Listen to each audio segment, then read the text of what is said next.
I would argue that it's quite a serious threat, but as our defense minister said in the testimony yesterday, there's a very low possibility of war.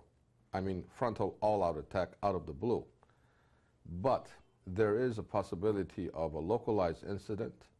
There's a possibility of unconventional operation, for example, blowing up critical infrastructures here in South Korea through North Korean agents is number one possibility.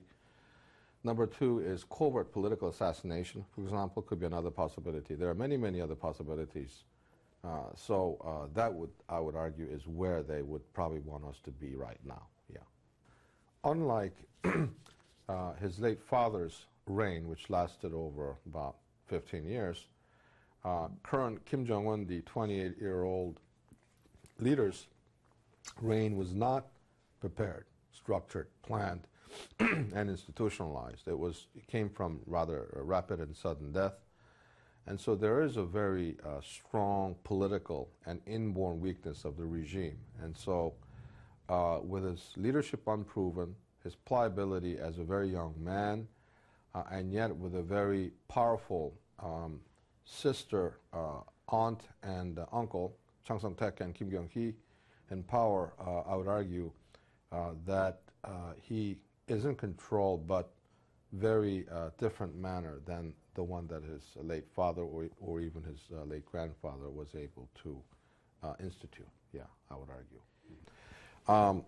What they're able to do is to constantly remind us that they're able to deliver the blow. And we do have detection systems and the anti-air defense system.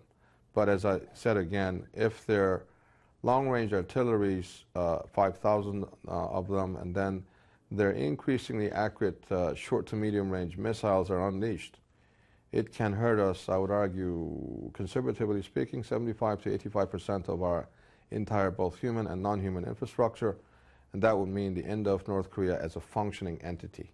So that's the deterrent strategy we have, which is not a very stable one. It's the best one that we can design.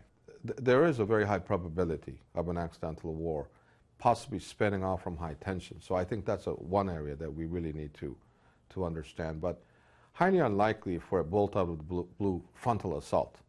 There are possibilities of guerrilla warfare. And some of the, for example, they could inject special forces. But a frontal assault would be highly unlikely. But it is a possibility, though, because in war, the only thing you know is uncertainty and the way in which they could hurt us.